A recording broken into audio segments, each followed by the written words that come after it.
Let me know if the YouTube side is working. I think it is on my side. But if anyone can check and just let me know, that'd be great, and then we'll get started. Um, Shouldn't be a too long one today. There's not much, I guess, to go through. There's a couple of Sangat questions actually that we'll go through. One of them is really interesting, which I think you guys will probably find interesting too. It's a bit it's a bit angering actually reading through it, but also you guys will see why when I go through it. It's working, yeah. Cool, thank you for that. Let's get started then. So, what these monthly Darbars are usually opportunities for the Bunga to basically be held accountable by the Sangat. So anyone who disagrees with any of the outputs during the course of the month, this is your opportunity now to let us know what the problem is or what the problem is, and then hopefully we can resolve it. Another thing as well is these are recorded, so if you are watching this played back again, you can reach out to us via email, via messages, etc. if you want to do Vichaar or anything. But yes, the best way to do those kind of things is this monthly Darbar. It's a dedicated time once a month for us again to be held accountable, for us to answer questions and also catch you up as a Sangat. Yeah, after the Darbar as well, that's fine. We can talk amongst the Bunga members. That's cool. So yeah, so since the last Darbar then we did in February, we did a couple more posts on the Instagram and social media, Substack, whatever. Actually, before I forget, the Substack is probably the most premier, like that's the peak way of accessing Bunga Azaadi content. Substack is the preferred platform. Now Instagram is probably the most public of our platforms, but Substack's where it's at. You get the Vichaars a bit earlier, and there's also ways to support the Bunga, which will start pushing a bit more from next week onwards. If you want to become a patron of the Bunga, there's now an opportunity to do so. Just like kings of old would give patronage to their court philosophers and obviously the people who are researching things, we are also humbly requesting the Sangat's patronage so we can expand the Bunga further and take things to the next level. There is a big change coming up in the way the Discord server is going to be run, which is going to be kicking in next week onwards. But I think, yeah, I'll probably mention it now. So we're going to be doing a purge and a restructuring of how this Discord server is going to be operating. And there's also scope for an additional kind of way to communicate with each other and share Vichaars as well in a more open capacity as well. But we want to start making this Discord server into a bit more of a kind of Vichaar incubation program, where we want to basically using it as a filtering mechanism where you're ingested in one end and the kind of nonsense and stuff is kind of filtered out, and the ones that are left at the other end of the process will be the kind of quality. And then from that population we can then provide platforms, help them start their own pages if they choose to, or become more involved with some of the behind the scenes work with the Bunga, especially related to the grand strategy related things. So that's basically just a really quick nutshell. So look out for a post on the Instagram and Substack over the next week talking about this purge over the next week, and we'll start doing that. So the first kind of post we did in February then I think was this capital punishment one. This is a kind of this specific post, also this specific Vichaar was published by Justice Singh Nahang, who submitted it to the Bunga. He runs a page called Nahang Bagi. I recommend everyone to follow it. His Vichaars are very good. We did a death penalty kind of Darbar, a private one, quite a while ago actually. It's one of the first Darbars that we did actually, if not the first one amongst the Bunga members. And we developed a kind of official Bunga Azaadi position. It was a really good Darbar to have because when going into it, my mindset was always, oh yeah, death penalty is fine, right? If someone does a particular crime or a particular set of crimes, then the death penalty should not be out of the question. But as a result of that Darbar, I had doubt in that position. I don't think that was the correct position anymore, so I did change my mind on it. And I think actually the argument against the death penalty is quite strong. Again, it's been a while since I've again looked at the topic, so I'm happy to be persuaded back the other way if given a better Vichaar and argument. But please do so, provide it. And after reading the official Bunga Azaadi position document that we developed, which outlines both the for and against side and the various arguments pushed by the Bunga members as we discussed it. So it's a cool project. So what Justice Singh Nahang did is he expanded upon that a bit further about kind of like where does capital punishment sort of like would it fit in his opinion of a Azaadi society. So it's a really good piece, very detailed piece, a lot of different Sakhis and stories in there. And in fact, one of the other posts in the February was actually a Sakhi from his Vichaar, obviously that he's included into it, and it's about this Daku's challenge. So the idea was, obviously during Maharaja Ajit Singh's Raj, there's like this notorious Daku, like a bandit or like a bandit, I think is the best word for it. And obviously he put out this challenge about you can't catch me or that kind of stuff. Then Maharaja Ajit Singh wrestled him, whatever, and then he actually brought him in to the army and made him a kind of like work for us kind of thing. Now we weren't sure if this is actually a legit story, if it's just some baba who's just made this up on the stage like a lot of stories are. But nonetheless, the general kind of approach to Itihas amongst, I guess, the Bunga and Azadis in general is that we just take value from things, right? So even if it is mythological in the account, it doesn't mean it's devoid of all value. So we decided to extract the value from this story regardless. So Justice Singh Nahang, what he does is that he basically extracts it and says what is the lesson we can learn regardless if it's true or not. And it's about like basically how can you put certain people to use rather than just sort of like often, right, just killing someone off for something for their crimes. It's kind of like an easy way out. I mean, especially as from our kind of perspective as sects, right? We sort of like have beliefs in reincarnation. We believe that death isn't kind of this, isn't necessarily this finality kind of thing. It's like it's not necessarily a punishment, really, is it? It's like, okay, well, to the next life kind of thing, right? So really, what these guys should be done to criminals is that they should pay retribution within the same life. They should be able to get away with what they've done.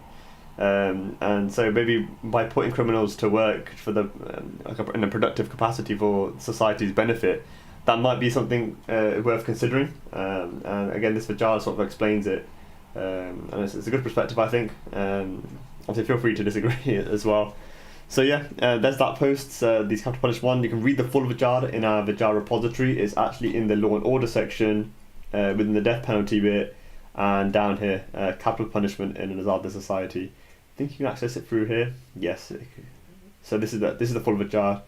We're going to be doing another post somewhat soon as well about another Sakhi. I think it's in here. The Masan's one was another one we'll talk about soon. That'd be a very good one. And there's another Sakhi as well. Doing another that's it. Sadago's one. This one we'll make a post about. Hopefully next week, if not the week after, depending on our schedule. Also worth reading. But the whole Vichaar again is also available on the Vichaar repository at bungaazadi.com in the law and order section. So do recommend this one. It's a very good one. So the reason why we posted it again is because Justice Singh Nahang went through and updated parts of it. So this is now the latest rendition of this article. So kind of like older members of the Bunga might recognise this Vichaar. This is now kind of revamped for it. We also held the first of hopefully many debates on the topic of immigration. It was the first one. We had a proposition called "A country benefits more from immigration than it suffers." So we had a for and against argument. It was a very good argument, I think it was, or debate, sorry. And both parties who were involved in it presented very well. I'm deeply appreciative of them. And it was a good test of this actual Bunga Azaadi debate format. I think one of the limitations were that we sort of realised when we got to the vote counts is that the people who obviously the audience who started, because it's online, that audience kind of like drifts off toward the end, or it's not the same composition of the audience, so you can't really do a true pre and post debate vote. So that's probably something we'll have to do in person when we start running these debates. That's probably a better format to do the voting. or we find a way to do it online where maybe verified Bunga members are the ones who are doing the votes, and then they hear the vote. If they have to jump off halfway through, maybe they get sent the recording, they listen through it, and then they vote that way. So there's some ideas we can consider to improve the process a bit, but I do think the structured debate format, the timed format, was a good one. I'm looking right now to do another debate on the topic of AI in Sikh art. I've got somebody for the pro AI side, and I've got someone potentially for the against position, but they're not fully against the AI thing. It's more like they're probably just more against the fact that certain AI artists might be passing off existing art styles as their own without due credit. But they're not sort of fundamentally against the using AI for Sikh art. Now, both those guys are really cool guys. I think there'll be a good discussion regardless. But I'm still thinking we probably do need someone who is a bit more staunchly against AI and using it for Sikh art.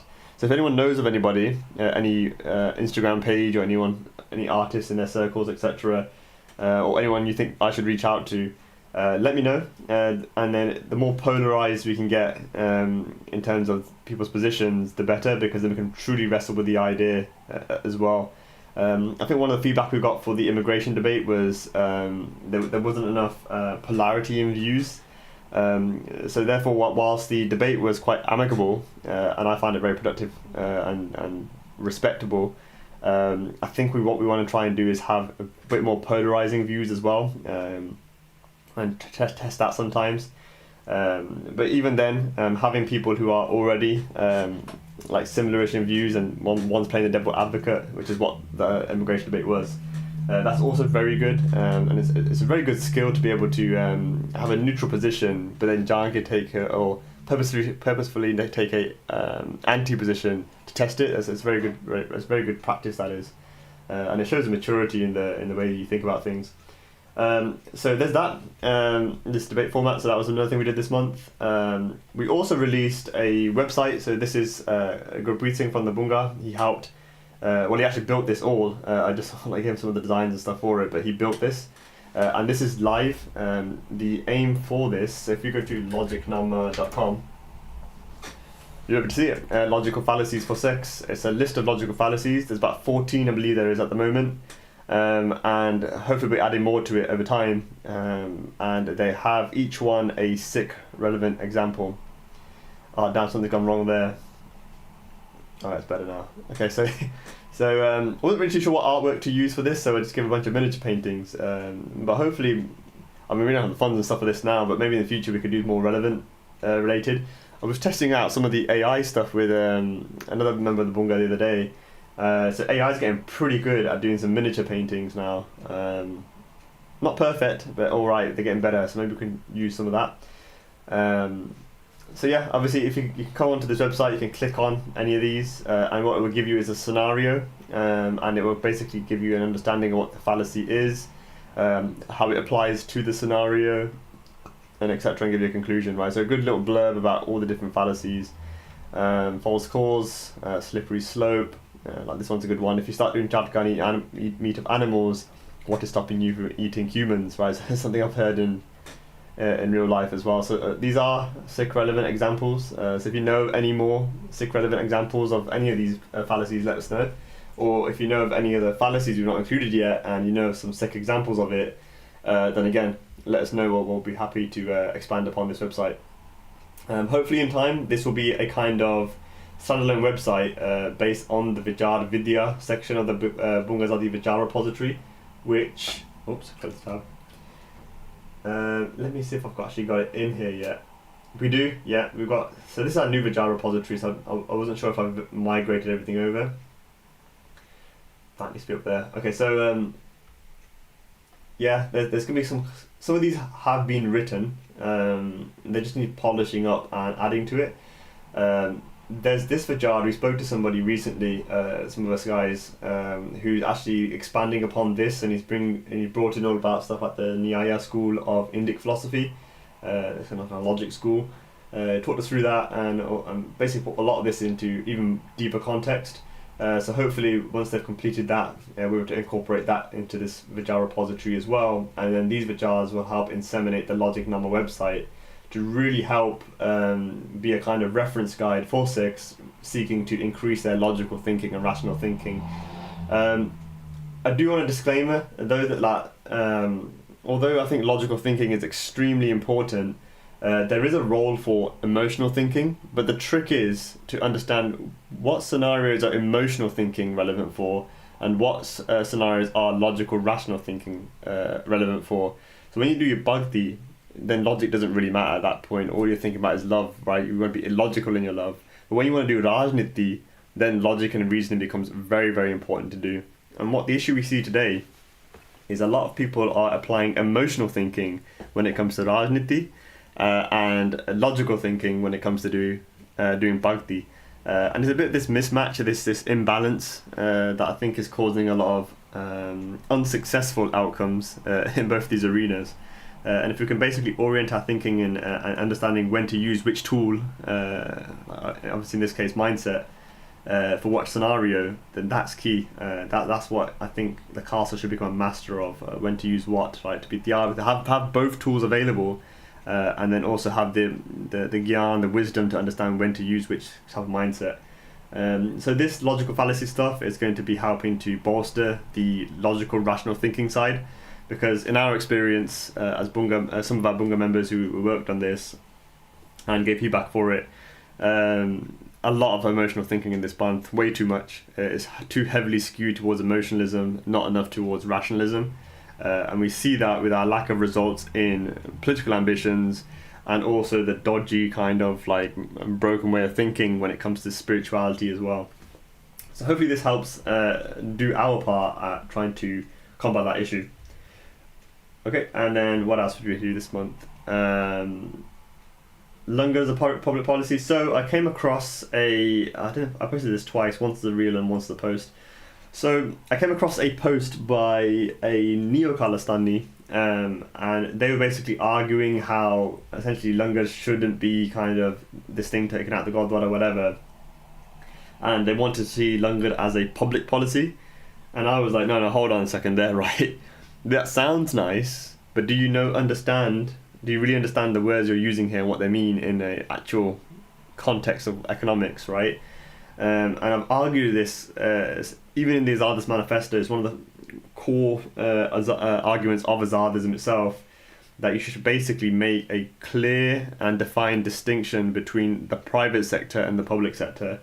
And the failure to do so is one of the root causes of so much suffering on this planet. And it's a very, very subtle thing, but it's extremely important. So those who clock this, if you understand and take an appreciation of what a private sector is versus what a public sector is, if you understand that, then you've basically been able to navigate the whole conflict between capitalism, socialism, collectivism, individualism. You'll navigate all that because you'll understand the context in which these isms are battling.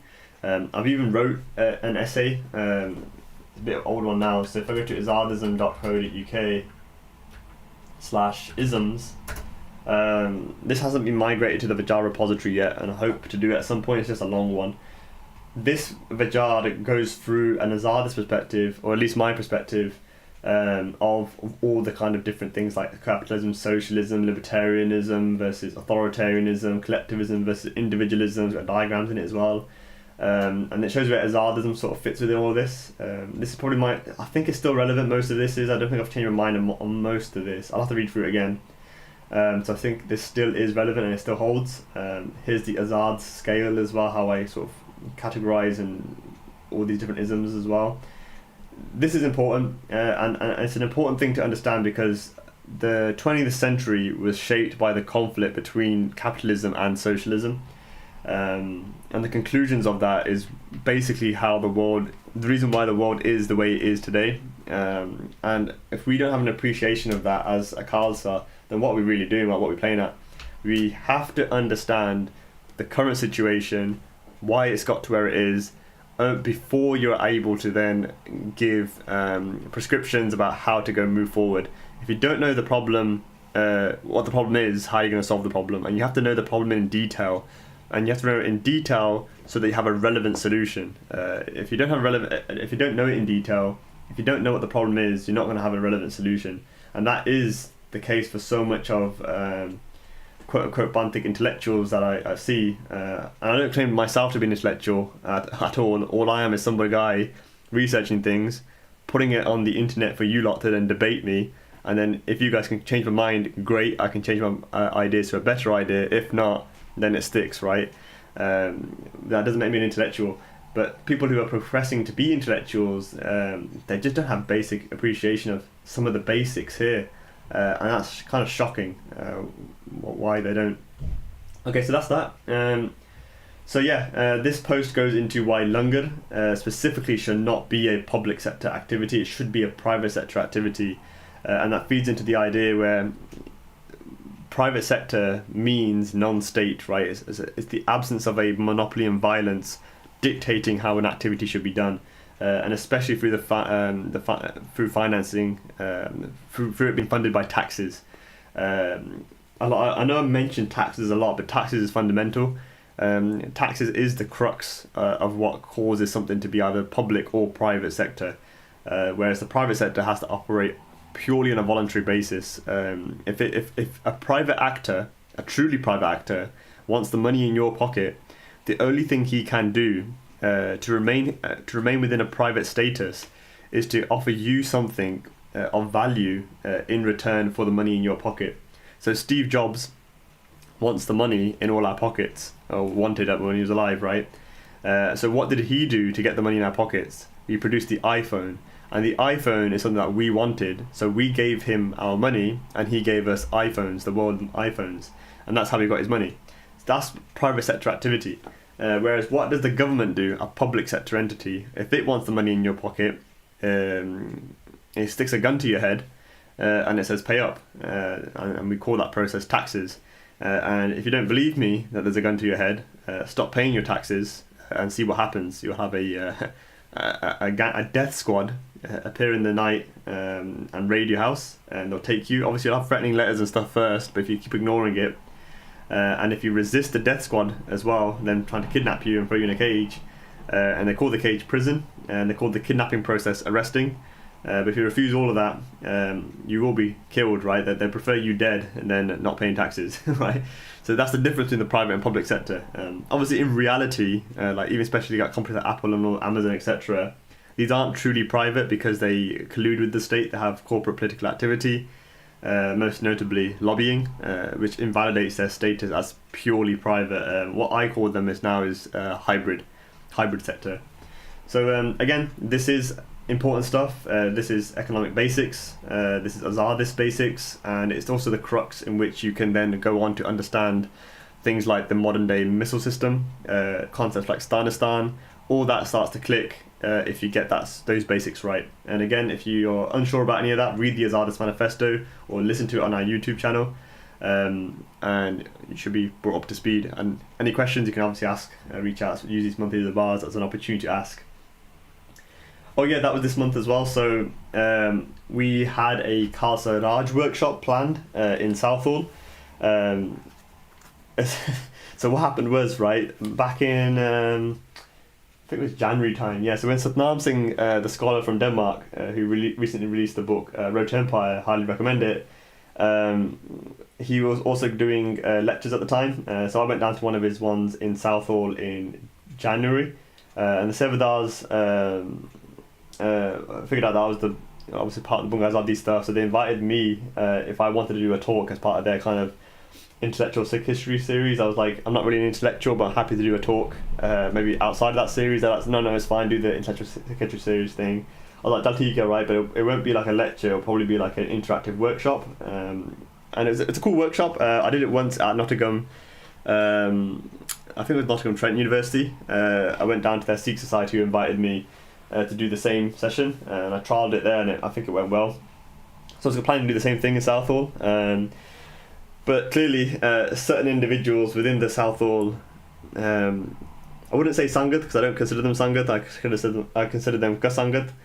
But these thugs and goons, of which we call Neo-Khalistanis, they basically threaten to disrupt the event, protest the event, all that kind of stuff. they didn't want me to come and challenge their views, right? So they basically protested to the committee and basically just obviously had a tantrum, and the committee, in my opinion, because obviously they want to have an incentive to reduce the amount of like rollout happening in the Gurdwara or conflicts in Gurdwara, they obviously then cancelled the event, which for us it wasn't a big deal. Like from our perspective, it's their loss, really, right? Like we're here to like discuss Khalsa Raj, right, and inspire people to jump on board with some of the stuff we're doing and make actual real progress and figure out the details. So we don't mind. I mean, we could just do the workshop somewhere else. I mean, other Gurdwaras then did offer for us to use their space instead, so we'll probably do that instead. But what it did do is basically highlight to our Sangat and people who follow the page and people who didn't follow the page either, but now do follow it, that yeah, some of these goons and thugs are indeed goons and thugs, and they're trying to bully their way to act like kind of like Bantik authorities, which isn't the case. I don't consider them Bantik, I don't consider them Khalsa, I don't consider them to be even my brothers, because they don't act like brothers. So these individuals are obstacles. They are the same in my eyes as RSS in the fact that they are obstacles to Khalsa Raj, and they must be overcome the same way how the Masans were overcome. So this was us kind of like testing the waters, going to Neo-Khalistani HQ and seeing how much feathers we could ruffle, and that's indeed what happens. They were very alarmed by it all, but regardless. We'll just move on, we'll carry on building, and as I said to them as well, you try things your way, we'll try things our way, and in 10 years time let's see who's closer to Khalsa Raj, right? And that's the mindset I've had since for a while now. I don't need ekta with everyone. I believe in a more localized ekta and to produce results, and then from the results you inspire people then to build further. If you don't produce any results and all you're doing is producing sheep, well, then you're not going to produce anything, and that's what's been happening for the last couple of decades. So there's that. We also did this reel, a very successful reel. I think it's like on 80,000 views or something now. I think this is the most successful reel we've done as a Bunga Azaadi page, I think, to date. I think so, yeah. So kind of the quick backstory with this is that we were some of the Neo-Khalistanis claimed that we were taking inspiration from video games when it came to our Sikh PMC idea, and I was like, no, our inspiration is clearly by Vichaar Singh, who actually gave a lecture on this topic, and obviously then I linked or took a clip from that lecture, basically him explaining the idea. So this is actually where I got the idea of PMC. I didn't know what PMCs were before until Vichaar Singh said it in this lecture. So I watched it, I was like, yeah, damn, this is what I think we should be doing, right? And then a couple of years later, I've had the opportunity now to build up this Bunga and develop a bit of a grand strategy, and then one component of that, a part as one of the phases of that grand strategy, is related towards increasing the castle's hard power, which then gave me an opportunity to actually integrate some of Vichaar Singh's ideas into our grand strategy, and understand, okay, well, how exactly do we get to a PMC, right? And then me working backwards, like thinking different ways to do it, discussing with various people, we figured out one way we want to do it, which is what we're progressing right now. MissileNet is also a bit of a part of that. If you're not aware of what MissileNet is, it's basically a page I run in parallel to the Bunga Azaadi page, where we sell training courses with our partners in like Poland, France, and Africa. So if anyone wants to learn how to shoot firearms, get some close protection officer training, PMC training stuff, let me know. I can give you a list of courses you could go on. They can be a bit pricey, but they are quite quality ones. They can be like weekend trips or week-long trips. Just let me know, I can sort you out. But we also encourage people to actually, if we want to get to a place where we're not having one PMC but a whole industry of PMCs, then what we really need to do is encourage, especially youngsters right now who don't want to go down the conventional academic career path, to start considering careers in law enforcement and the armed forces, as well as like law and these kind of things, like justice related roles, but because we already have quite a lot of sex already as lawyers and all that kind of stuff, we don't need to put that much focus on it.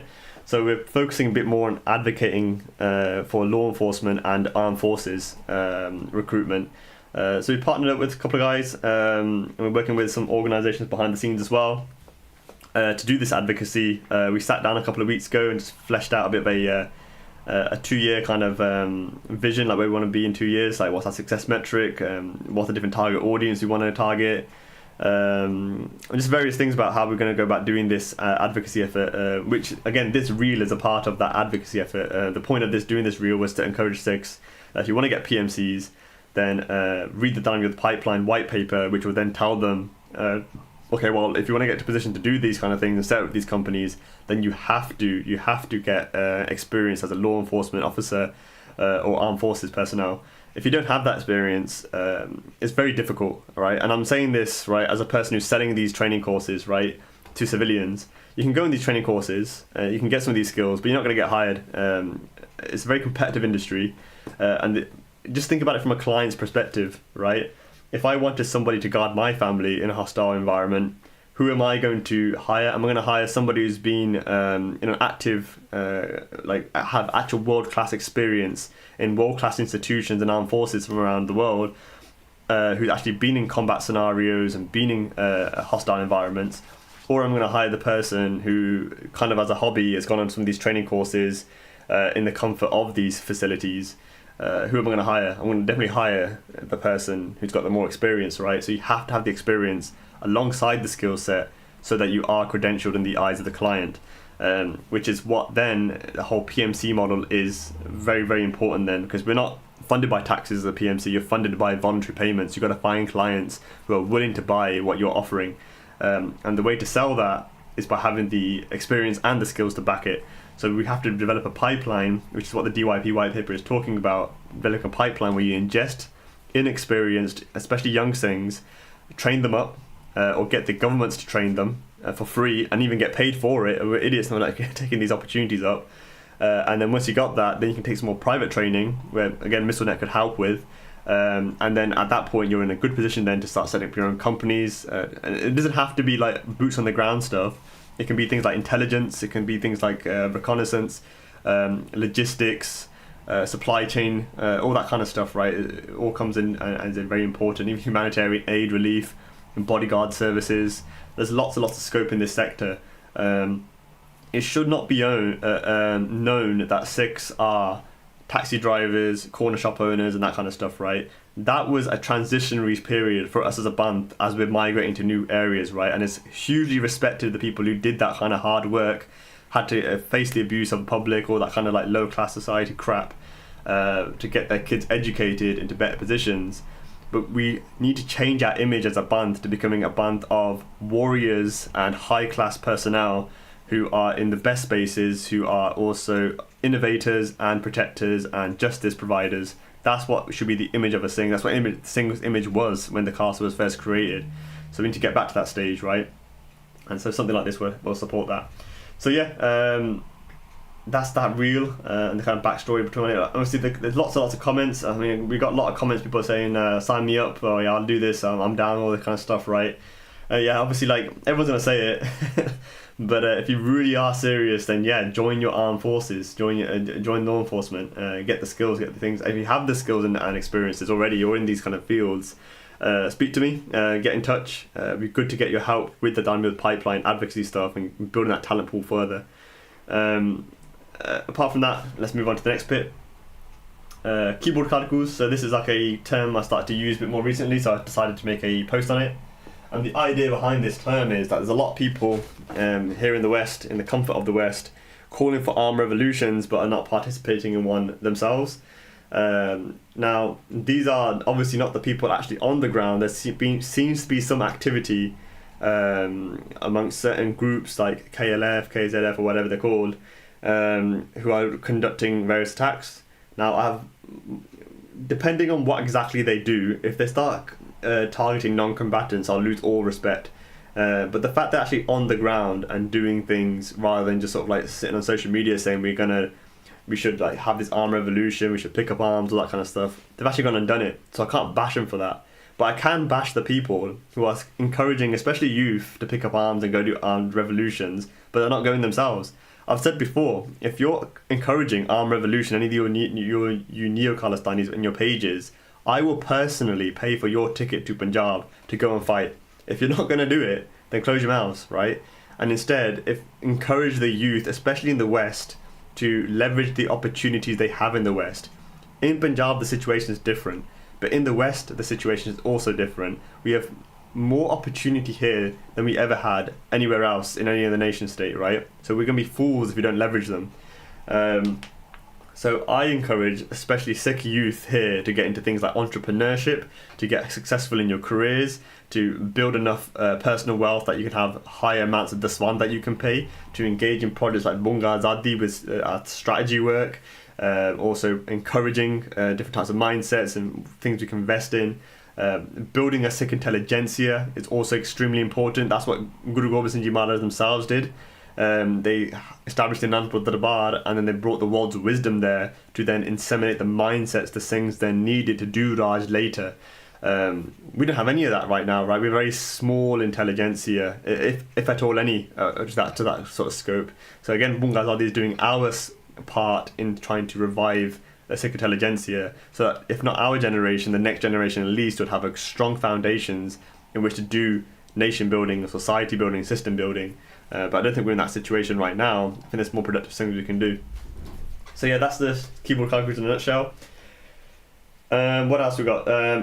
And then March Darbar. Okay, yeah, so its last thing post then was this Samvad document for the versus the Azadis manifesto. So one of the claims made by the Neo-Khalistanis were that there's already been work done in Sikh governance, that we don't need the manifesto anymore, kind of thing, right? So I quoted them, what exactly they said, and they basically said they have these extensively outlined models of Sikh governance.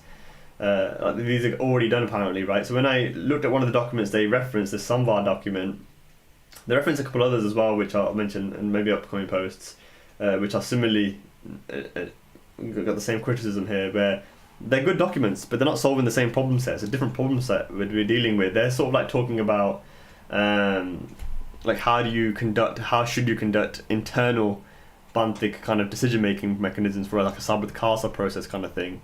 Whereas the purpose of the Azadis manifesto was like how does a nation state work, or how does economics work in general, even applied to non-nation state models, and then how do you take that knowledge to apply it towards Sikh governance in terms of actual Sikh statecraft.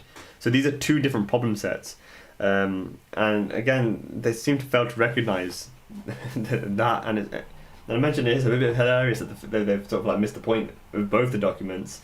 But again, I think the work these guys are doing, the ones who actually wrote the Samvad document, not these Neo-Khalistanis are trying to claim it, but the actual Singhs and stuff from Punjab who are working on this stuff. I respect them for doing this, and I wish them the best of luck to be successful in it. And if I can help in any way, then obviously, if anyone knows anybody, let them reach out. Let's do this Vichaar kind of things.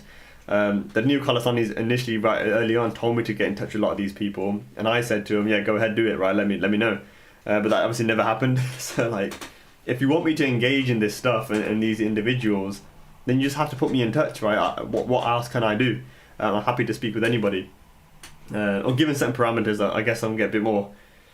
I need to start prioritising my time so I deal with less fools. But again, these monthly darbars are your opportunity as Sangha to ask us anything you like. And speaking about that, I think it's a good time now to move on to Q&A. So I had a couple of questions. Let me just quickly get it up. If you guys got any questions as well you want to answer, just pop it in the chat and I can start dealing with that now as well. Let me see. Sorry, give me a second, just logging into my app.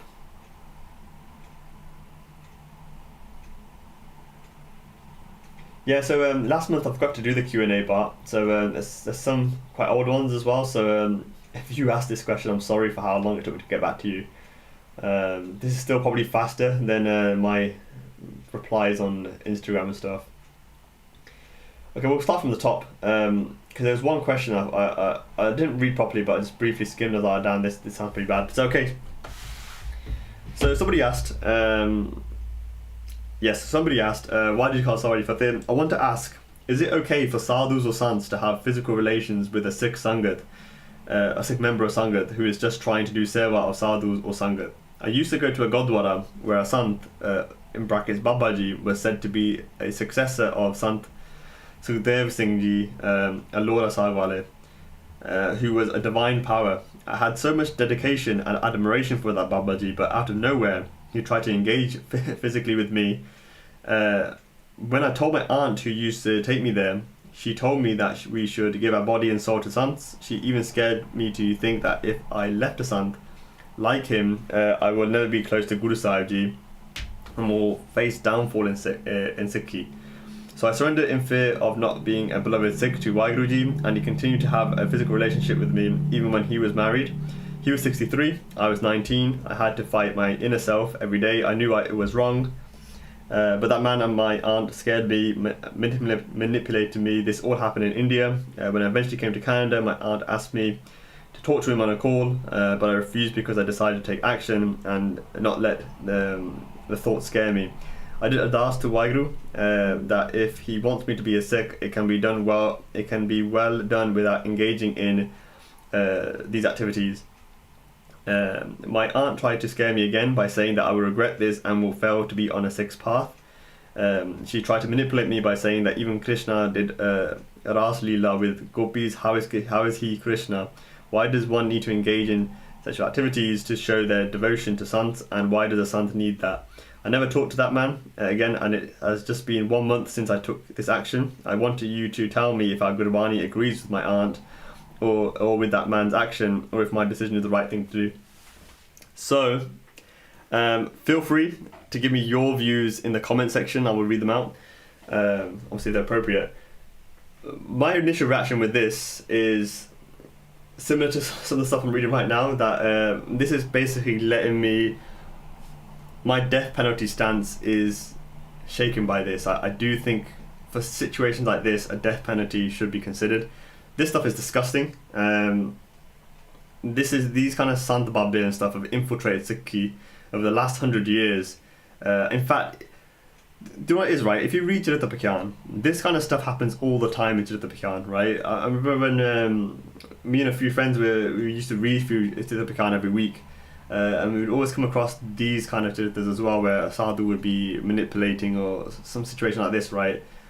Just because somebody's called a sadhu and everyone else calling them a baba and a sant and stuff doesn't make them so. And these people are disgusting for taking these garbs and abusing people in this way. I'm not really too sure what practical action we can take now, given I don't really know who this baba is, whatever. But if the questioner is listening, tell the baba to call me. And I will talk to him, or tell him to come to the UK and try this stuff on me. This stuff is stupid, and I'll tell that Baba to his face. I don't care what special powers he has. I don't care if he's a miracle worker. I don't have Riddhi Siddhi. I don't care about any of that. If he tries any of this stuff, he puts a hand on me, he's losing the hand, right?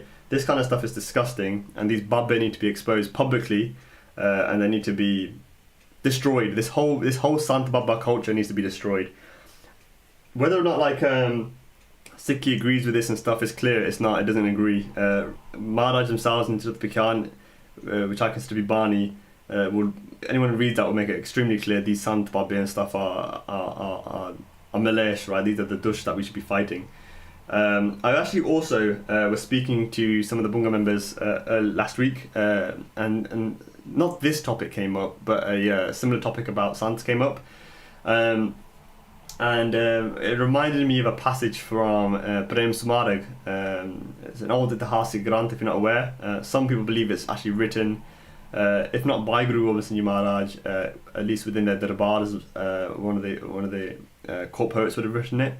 But regardless, it's a very, very insightful document. I'm not sure if I agree with all of it, or various parts. It needs deep vichaar. But yeah, I want to actually bring that passage up, and I want to read it because I think this test should be... hold on, let me just bring it up actually. Yes, here it is. Hopefully you can guys see my screen, and I'm going to read this out. So this is a passage from Prem Samadhak, and it's a very interesting one.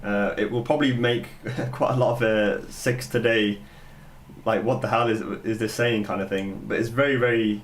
The thing with Prem Samadhak is it's extremely utilitarian, very practical in the way it sort of like suggests things. So if you can take your emotion aside for a second, just read this. So the ruler should also keep a trope of dancing girls, as attractive as Indra's beauties. The Kirtan singers and dancing girls should sing the praises of Sri Akal Purukh for him. Why should a Raja be instructed to retain dancing girls? One of their functions should be to expose to temptation any who come wearing the garb of ascetic renunciation, any yogi, any Digambar or sannyasi, any Bairagi, Pir or Dasi. This they should do by proffering wealth, tasty food, perfume and fine clothing. He who succumbs should be told, bogus ascetic, why did you ever leave your home? You are still in bondage to your base instincts. Your appetite for food shows how threadbare your renunciation is. Resume the life of a householder and find yourself a job. He who does not succumb should be treated with respect and affection, and allowed to go wherever he pleases. But be careful. Do not permit all and sundry to adopt the lifestyle of a renunciate. The Gurmukh who continues to earn his living can become an ascetic, but restrict the number of those who abandon all worldly activity. Those who assume the title of ascetic should also be prevented from associating together in large numbers. Now this is advice given to a Sikh Raja as well. So obviously the dancing girl part will have alarm bells for many Sikhs in modern kind of mindsets. But look what's going on here. Nobody is just taking a sant for granted. Oh, he's a sant because everyone else is saying so. All these sheep have said this guy's a babba, so therefore he's a babba. No, sants are tested, right? If somebody's going around with the title of a babba or a sant, or I'm a renunciate, I'm a this, I'm a yogi or whatever, right? They should be tested by the Raja. And us as Khalsa, who are at the status of a Raja, thanks to Guru Gobind Singh Ji Maharaj who gave us that status, we should also be testing all Santa Babbe. Anybody wearing white robes, a white bagga, claiming to be a Santa Baba should be tested, and should be tested vigorously. We should do these tests, right? Let's get attractive women and put them in their same facility and see if they succumb to the temptation. If they do, they should stop wearing these white bani or whatever, start doing the bakand, because they clearly haven't gone above their base instincts, right? Entice them with fancy foods. This Baba in this example is clearly not above his base instincts. He's failed this test, so he should be encouraged to take off his white jolle and become a householder. But in this case, since he's acted in such a degenerate manner, he shouldn't even be a householder, he should be in jail. He should be punished severely for what he's done. And that's the same kind of no-nonsense, we should have a zero-tolerance policy now as a Khalsa when it comes to people claiming to be Santa Babbe. I don't see the point of having any Santa Babbe now that the fact that the Khalsa is the Guru. Now in Guru Granth Sahib Ji Maharaj, obviously we have lots of passages talking about revering sants and all this kind of stuff, and I agree we should, but people seem to forget that Sikhi is an evolution and a progression, right? Was also a lot of advocacy for humility in your nature as a Sikh, but when the Khalsa was formatted and produced, it wasn't that humility was thrown out the window, but it evolved into something more, into an anak, right? An anak is different to akar. And that's what the Khalsa does. It has that base humility, but it also has this kind of, from the outside perceiver, they'll see it as pride, right? But really it's an anak, because they're not being prideful in their own individual self. They're having a kind of self-respect as a member of the Guru Khalsa. Every member of the Guru Khalsa should have self-respect. You shouldn't be bound to anybody. Least of all, anybody in like Sants and Babbe or whatever. Because the Guru is the Khalsa. The Khalsa is the Guru. There's nothing above that. The sants for us now, as the Khalsa Panthis, right? Our sants are Shastra. We don't need any Babbe. We've got the Guru, right? All these Sant Babbe and stuff, they're meant to be guidance, not gospel. And we should need to start getting very strict on this, because this person's case is not a unique case. This is very common. And it's going to get more common the more sheepish that mentality is going to be. So I'm getting very fed up of a lot of Santa Babbe culture. I'm getting very fed up of a lot of these sampradayas and all these offshoot cults revering Santa Babbe and acting like sheep to them. If you're going to do that, then go be a cult somewhere else. Don't adopt the Khalsa Bana. Don't call yourselves Khalsa. The Khalsa doesn't bow to anyone apart from the Guru. And the Guru today is the Guru Granth Sahib and also the Guru Khalsa Panth. So have some self-respect and self-autonomy. Once we start doing that, then we'll start seeing cases like this reduce. Okay, let me just read some of the comments here, what people want to say. So on the YouTube, just joined. What happened to warrant the death penalty? Oh, yeah, some obviously fake Baba is doing actions not befitting of a human being, so therefore I was suggesting maybe a death penalty but might be the way to go there. Okay, questions over here is that's quite a lot you guys said actually.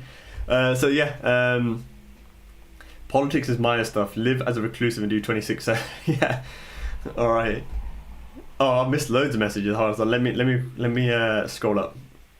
Okay, so we can also have Sikh grant organisation, dismiss dynamics, Dufang arms, Dorkana, offer basic martial mission training. Yeah, these pages are sick. They're very cool pages. I follow them as well. I like what they're doing. These kind of pages are great for the whole Dynamic pipeline, kind of remilitarizing the castle kind of thing, but in a legal and ethical way.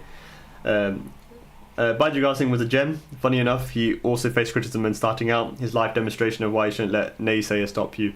Yeah, I think anybody in this band who wants to actually move the band forward, I think let me show you the quote. I made up this quote right, and I think it applies to a lot of a slot. So if you wish to push the band forward, you have to risk offending those wanting to hold it back. We have a lot of people benefiting off the status quo, just like the Masans did during the Guru Gobind Singh Maharaj's times. But you have to shake it up if we want to see progress. The same way if Guru Gobind Singh Maharaj wanted to see the Khalsa come into fruition, he had to take out the trash. And there's a lot of trash in this band, and it's time to start taking it out, especially ideologically, which is what we're doing our part of. So that's that. The final times forward. If someone is willing to join the military, if someone was joining the military, what would you recommend they do after? Like, how do they integrate into the DYP plan? Yeah, this is really good. So this is kind of stuff is what we're going to be discussing with the existing talent pool. Right now, I think after conversations, still more private because it relates to the wider phase of the grand strategy it's in. So therefore, it's only really worthy of having that conversation openly. Having that conversation at all, privately with those guys at that position. But really, it's all about privatization at that point. What we want to try and do is get into positions where we can support veterans in integrating back into the private sector. So things like what Silent Professionals are doing, which is a kind of recruitment agency for veterans, and then bring them back into the private sector. And a lot of these positions are quite high paying. So this is what we'll probably end up doing as well towards the end of the plan. Training and seva. Yeah, so another part of the actual DYP actually in the white paper is mentioned. A lot of the people who go through the phase 2 and into the phase 3, which is about privatization, they should go back into the pipeline and actually support people in phase 1 and phase 2. So phase 1, it encouraged them to join these things, and phase 2, it helped them set up their own PMCs, their own modern day missiles, or private law firms, or conflict resolution organisations, or NGOs of some sort. To expand on this, in 47 and 84, Singhs from the army taught Bindale basic riflery, small group tactics, etc. It's why Singhs moved in a military armour and fought off many times their number. They had superior training discipline. 100%, 100,000%. It's baffling to me why Neo-Khalistanis are so resistant to the idea of Singhs getting military training today, given the fact that a lot of the Kharkhu movement had a lot of prominent military personnel actually training people, providing tactics and strategy. By General Sabeg Singh comes to mind as a very prominent example. If we don't have those skills, how the hell are you going to fight the armed revolutions you guys keep advocating for? Right? It just does not make sense, right? But I don't expect it to at this point, right? They've just proven time and time again they just don't have the brain to operate in this. They just think too emotionally. They're not thinking rationally. So yeah, we need to get more guys into these positions. Not to go and do an armed like guerrilla warfare scenario paramilitary thing. I don't think that's the way to go. But at least getting things skilled in that thing, it puts it up. It makes a nice talent pool, very nice for us later to leverage that talent pool in a legal way and an ethical way to actually make massive strides towards Khalsa Raj. The thing with the Khalistanis or the Neo-Khalistanis, I should say, and their current advocacy of armed struggle, for today is that it's not going to be successful. What they're trying to do is trying to get a lot in a very short time. They're being greedy, and they're doing that because they're panicking with the lack of actual real foundations that they've set. If you want to do Rajniti and get something that's going to last a long time, you've got to put in the necessary groundwork. There's a lot of prep work that goes into this, and if you've got the right prep work, right, if you set the foundations right and solid, then you can do statecraft very fast after that, right? It can be within a single generation. And you can look at examples like Singapore, right? Lee Kuan Yew is a dictator, but he had a very solid foundations ideologically in terms of like how economics should be operating, right? It's a very sound understanding of economics. And therefore, I shared this clip on the Instagram a couple of weeks ago, and it's a speech, I think, back when he's in the 1960s, I believe, or 70s, I can't remember when. But he's basically saying, oh yeah, this place was a swamp, right? It was a mudflat, and now it's like a modern city, and in 10 years from now it'll be a metropolis. And then the video skips towards like 10 years, 20 years later, and it's indeed a metropolis. It's one of the most successful nation-state, city-state projects in human history. And why? Because he had the right foundations, and it was very quick because he had the right foundations. So if we want to do something, especially rapidly, then we've got to get the right foundations. But there's too much nonsense at the moment in the Panth. There's not enough of that foundations there. So that's why we're trying really hard now to get that foundation set. Now within the Bunga, amongst the members and stuff, and especially the higher clearance level members, I think we do have that foundations, and I think we are poised well to keep progressing further, and we are. Our grand strategy is moving forward, and hopefully during the course of this year we have to reveal more and more of it. This starting with the pipeline stuff was just one component of it, hard power related one, but we also got soft power related phases, and that would be a really good one to get more Sangat involved with as well. And again, if you believe in us and you like the wavelength that we're on, then do consider becoming a patron of the Bunga and start financing things to see things happen faster. It all goes towards Khalsa Raj in some way, shape or form. That's our number one ambition, that's all we want, and that's everything that we work for is Khalsa Raj, nothing else. We don't need any political manifestos. What the Panth needs to do is 600 that is the mindset I've seen people have, unironically, that they think they can just do part all day and that magically end up in some kind of desirable position. That's not worked. It's never worked. That's just not how. These aren't magic spells you're doing, right? People think we're wizards casting magic spells. You've got to put the effort in. You can do. Yeah, if you don't revise and you go to do your exam purely on the power of Ardas, don't cry afterwards while you get an F. Right? It's just simple, basic common sense. There's a time and space for different types of mindsets, and the people who think that doing part all day will then result in them having the power to do Rajniti and be successful at it, those people are deluded. They should be called out as deluded, and they should be called out. Why should they be called out? Because then other people can know, okay, warning, here's a caution, this population over here is acting in a delusional way, don't get sucked in, right? Here's something else, and this is our responsibility now as self-proclaimed rational people. We have to provide a rational alternative, that if we're calling something out as delusional, what are we offering that is not delusional, that is rational, that is grounded in reality? That needs to be solid. So it's easy to call others out, it's harder to provide an alternative, and hopefully what we do as a Bunga here is provide the alternative. And again, if you like it, join us, get involved with us, do Vichaar with us, and let's progress together towards Khalsa Raj. Okay, next question. How would the US have developed how would the US have developed its infant industries after independence against the superior Western-made products without government intervention and tariffs on imported goods? So it's, I guess I would argue, remind me of this question actually, send me this privately and I'll research it in a bit more and I'll give you a bit more informed answer. But in a nutshell right now, some of this stuff like tariffs and these kind of stuff that the US government did early on, that kind of stuff didn't really disseminate amongst the population. That was basically just for the government to do the basic administrative functions. And therefore the free market was allowed to flourish, and this is the period in which the US basically propelled itself from being literally starting from scratch and going to becoming one of the most successful nation-state projects in human history. And even then, it had pitfalls, right? I would argue that some of the stuff like the tariffs and stuff and the government intervention actually is the reason why it bottlenecked itself. And when it introduced central banking, then it was signed its death warrant. And then therefore the purchasing power of the average American started to decline. All these social issues, etc. I mean, obviously some of this stuff was baked in from the start. Again, there's another argument why we need to have solid foundations. Because even if you have good foundations and you still have cracks, those cracks can widen over time.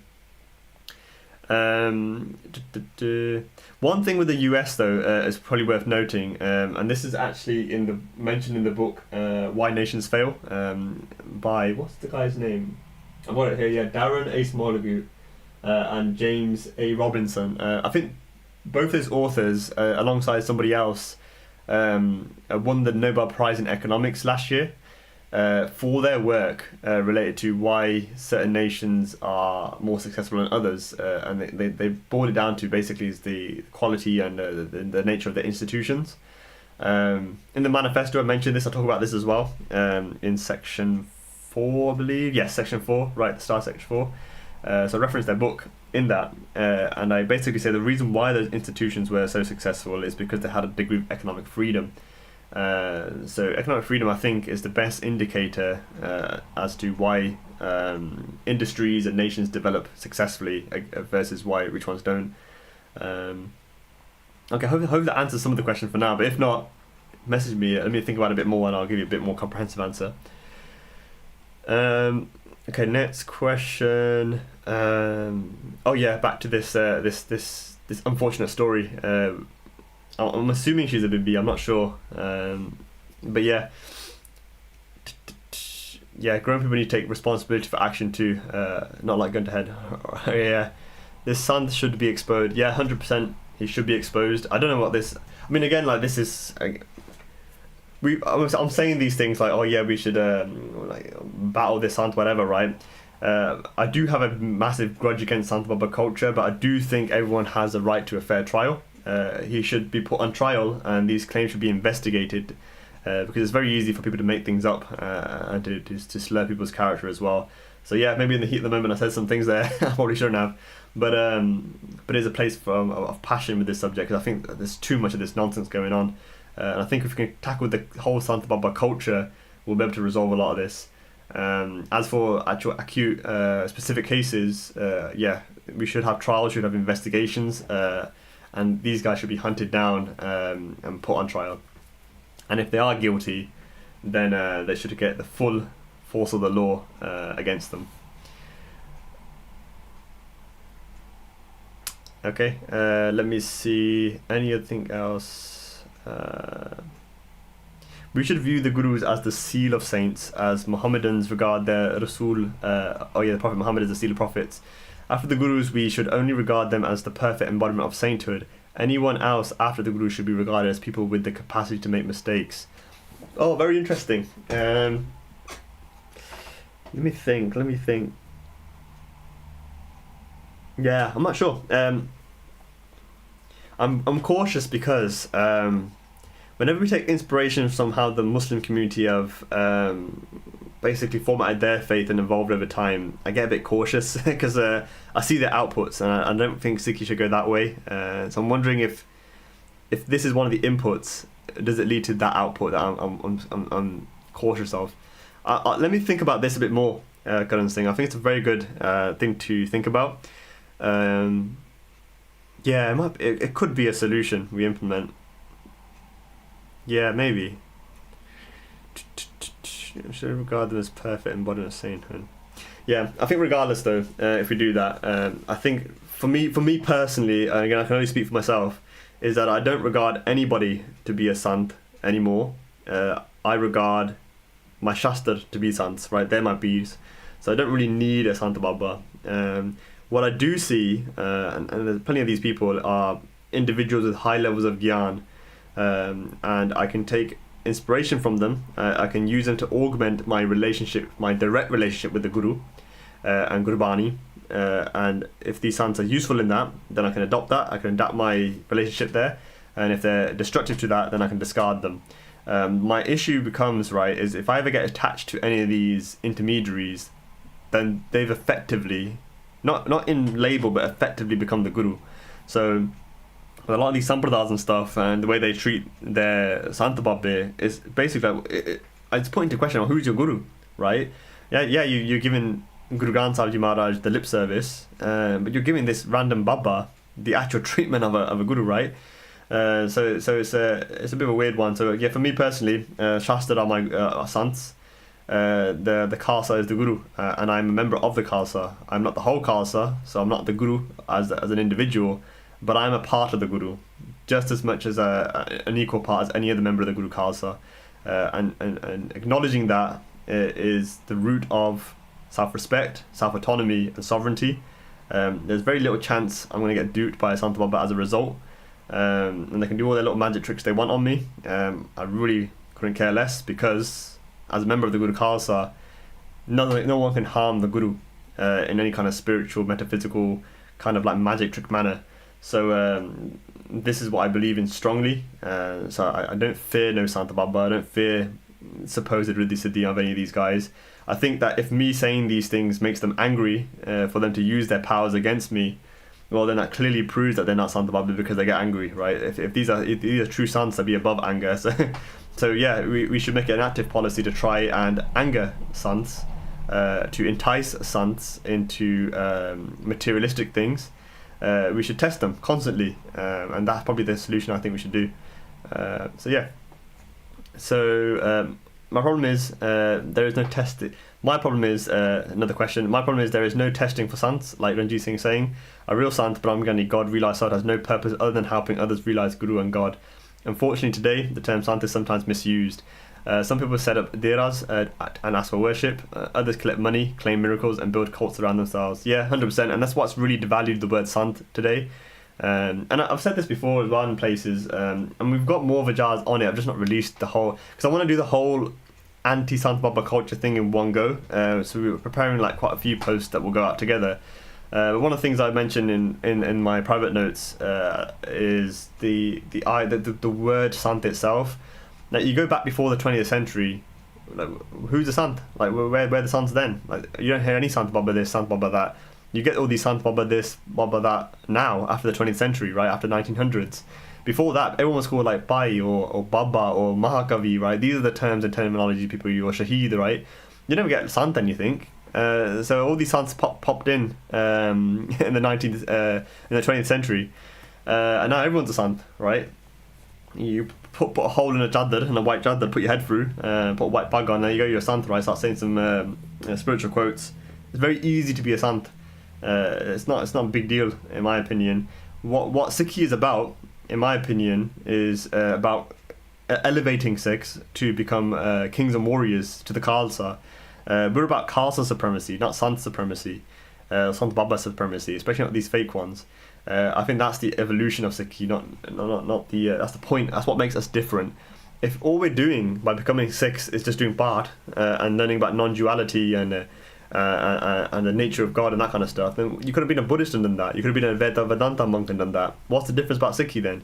The difference with Sikhi is that it's an empowerment philosophy. It's building you up. The Gurus have a 200-year project, right, from Guru Nanak Dev Ji to Guru Gobind Singh Ji, to basically craft a new civilization, as one of the Bunga members puts it.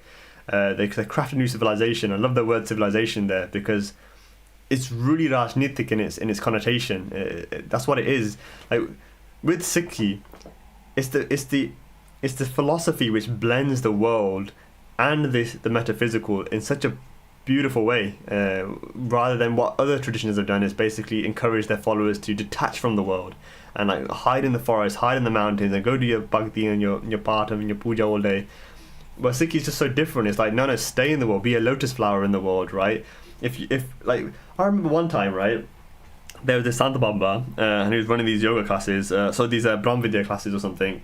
And the first session, a disclaimer is given by one of his jille that said, don't ask the Sant Baba any political questions, he won't answer it.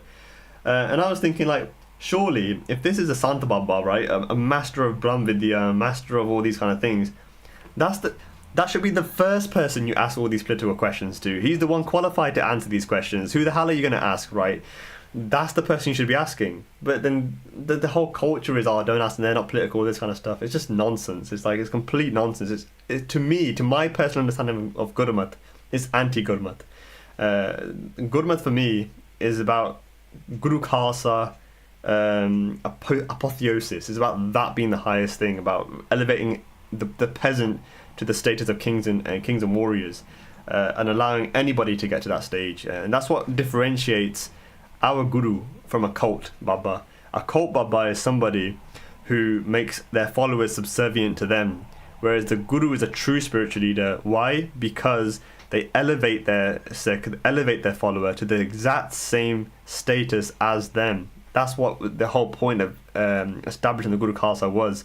It's the most unique thing in all religions. No other religion has that. It's us, right? Where the follower becomes the founder. That is it's the ultimate pinnacle of it. You can't get any better than that. And that's why I think Sikhi is the best philosophy there is, hands down. No one else comes close. Whereas Jesus is making his followers into sheep and he's the shepherd, our gurus are turning us all into lions. The same lion that the Guru Gobind Singh Ji Maharaj themselves were, the same lions that Guru Gobind Singh Ji Maharaj also took a knee down and took Amrit from, or took bowl from. So this is why I think the Sikhi is unique, and why the Khalsa is supreme, supreme even amongst all these Sant. Okay, so bit of a rant there, but yeah, so okay, let me go on to some of the other questions, and maybe I'll come back to the Discord, because it's quite a bit. If you've got questions for me specifically, just at me in the Discord, put like at Ranjit Singh, and then I can see it, or whatever my username is, and in the comments. Thoughts on Anandpur Institute Basic Sikhi project? Yeah, I really like it. I think they're doing a really good job. I spoke to them very briefly last week as well, actually, about potentially pitching them some of the stuff we're doing. So we've got a session over the weekend, next weekend coming, just to refine some of our stuff. And then after that, I'm going to probably be reaching out and just presenting some things to Anandpur Institute guys. And if there's any like potential to collaborate or get support from them, then great. It'd be good to leverage some of their stuff, and hopefully work towards Khalsa Raj together. If not, fine. I guess we'll just carry on as normal, as we have done. Where we just sort of like push on regardless. Our aim is Khalsa Raj. If anyone else has the same aim, then join us or compete with us. But please don't try and destroy us, because then we'll try and destroy you back. So yeah, that's basically my view there. Mormon churches are well guarded, as many of them join the intelligence services like the CIA in America. It wouldn't hurt to be like that. Oh yeah, I didn't know about that. I didn't know that Mormons had a kind of their version of a Dashith pipeline. So that's pretty interesting. It wouldn't surprise me. Actually, one of the Bunga members did a very nice piece on the Mormons, on the I believe it's called Latter Day Saints. It's in the Rajniti Vidya section, Stanistan. Yes, there it is. Building a global network for stans and soft power. This is a very important Vichaar. If you haven't read it, I really recommend you reading it, especially if you're interested in what our grand strategy is. This is good stuff in terms of like hinting at what we're trying to do behind the scenes. So LDS Church, so the Bunga member who runs Sabro Heritage Outpost has written about a little case study on them and how they operate and the kind of like political influence they managed to gain. So these are lessons for us to learn. As said, because if we want to do this kind of stuff, then start looking around and see what others are doing, because it's already been done. These are tried and tested models. We're already late to the game. Okay, so I may be wrong, but didn't some of the Sampradaya culture emerge from different older faith groups merging with Sikhism? Should they be allowed to retain some autonomy as sects if they don't grift? Yes, I do think this is an important thing. Some of these, obviously I'll take a very harsh stance sometimes on Sampradaya and stuff, but I guess my more moderated stance would be, I don't mind them, but so long as they know their place, essentially, right? And this has been the policy as well since the Guru's times, right? Whenever there would be like a schism or a sect that breaks off, the basic policy would be to like, okay, well, you guys do your thing over there, kind of thing, right? But the moment these guys start interfering and manipulating our thing, that's when we have low tolerance for it, and this is what we saw with the Bandai Sikhs versus that Khalsa, and obviously the Ram Raya and stuff as well. The Guru obviously excommunicated them, minas as well. So there's a bunch of these different examples of this where the standard policy is, okay, you go do your thing and we'll do our thing. And then if you want to work with us, collaborate with us, fine, as long as it's not benefit. Kind of what Namdadis have been like as well, like, because Namdadis haven't been hostile towards Khalsa so much. The relationship there has been quite amicable, even though there's fundamental disagreements in obviously philosophy. But because a mature Khalsa can respect the diversity, that's how we can operate. But when you have instances like these, Santa Babe, whatever, going around grooming people and doing all this kind of degenerate behaviour, for me that's active, like that's active targeting. That's breaching the non-aggression principle. That's declaration of war type stuff. That's another sampradaya acting actively against and overtly against Khalsa interests. So we should be very, very stringent against them.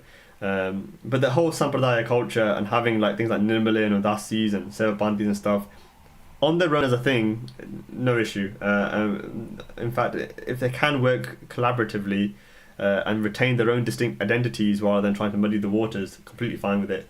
That's a very cool example. I remember in the house of Mahant Kripal Das, who's an Udasi kind of like monk, and he actually fought in one of the battles alongside Guru Gobind Singh Maharaj. He's actually mentioned in Dasambani and praised for his courage and bravery, that even as a sannyasi, as a sadhu type, who had no training in Shastra Vidya or anything, he had fearless courage. So that's a good example of them sort of supporting the Khalsa in times of need and proving themselves. But again, they have to prove themselves, and I don't think a lot of these Santa are proving themselves. Okay, so okay, and let me go to again questions. What time is it? 8:20. Okay, we'll go on for a bit longer. So has Maharaj ever written about the rise of Muslim nations? The rise of them, I'm not sure what exactly might be referring to, but obviously there's that part in Dasambani where Maharaj is talking about the Prophet Muhammad, obviously, how he like circumcised all the kings and stuff, but I think he eventually fell into his own ego or something like that. I can't remember the exact paraphrase now. If anyone has it, send a comment in the chat. That's the only instance I remember, but if anyone else has an answer to that question, let us know in the comments, and I'll read it out. Again, at me, so I can see it. And then next question: how does banking work in Sikhi? How would it be implemented in the era of globalized finance and economics? Very good question. I guess the way to answer this question would be, what is Sikhi trying to do, right? Like, what is the problem it's solving?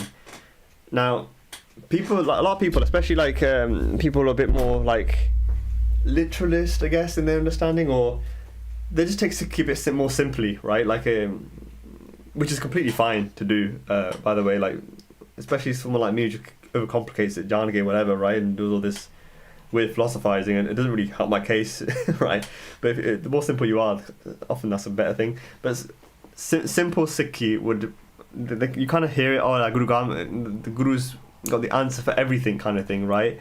And I remember watching a music video, like a Punjabi music video, Dharamik Geet, right? And they were like, I don't know, someone was like looking for a telescope or something in the music video, right? And the song was about like, oh yeah, what's in the universe and stuff, like you're looking at through this telescope, and then they just say don't look through the telescope, and they're like hand him a Gotika, and there's like, it's in here, right, read this.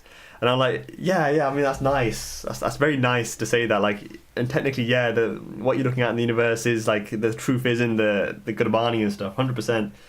But if I wanted to produce a product or a service, if I wanted to actually figure out how to build a satellite, to build a GPS tracker, I'm not going to consult Gurbani to do that, if that makes sense. And again, this is going to sound like biadbi to most people, or to a lot of people, but it's just simply the case. If I wanted to build an iPhone or a laptop or something, I'm not going to be able to get the knowledge that I need from simply reading the Guru Granth Sahib.